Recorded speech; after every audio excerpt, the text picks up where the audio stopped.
What's up mga ka-Money Smart Pinoy? Tanong ko muna sa'yo ha, ano ba para sa'yo ang financial freedom? Yung may milyon sa bank? Yung may sports car? Yung hindi na nagtatrabaho? Kasi ang totoo, hindi pera ang pinaka-point ng financial freedom.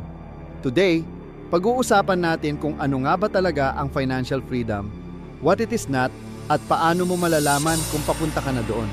Number 1. Ano ang financial freedom? Ito ang simple definition niya. Financial freedom is having enough income and assets to support your life without being forced to work. Hindi ibig sabihin, tamad ka o wala ka nang gagawin. Ibig sabihin nito, may choice ka.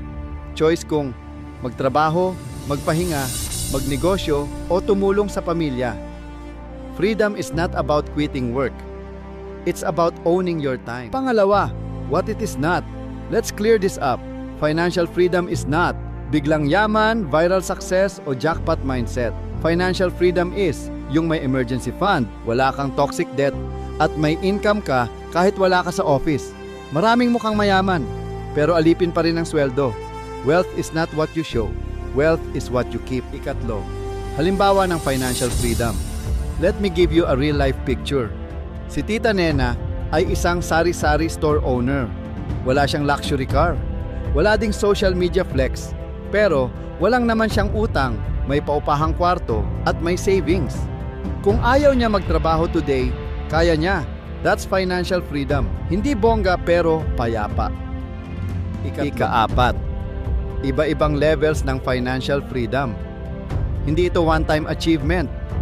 May levels to. Level 1, survival. Ito yung namumuhay ka ng paycheck to paycheck. Level 2, stability, may savings ka at may emergency fund.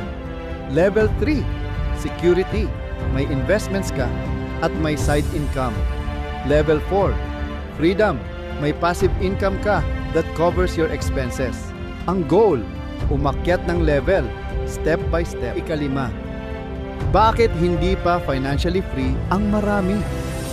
Real talk, wala kasi silang budget, walang savings, may lifestyle inflation at takot mag-invest. Gusto nila ay instant results. Financial freedom is boring work done consistently. No shortcuts, no hacks, just discipline.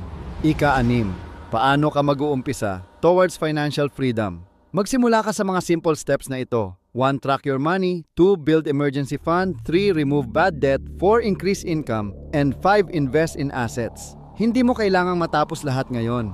Kailangan mo lang magsimula. Mga ka-Money Smart Pinoy, financial freedom is not about being rich.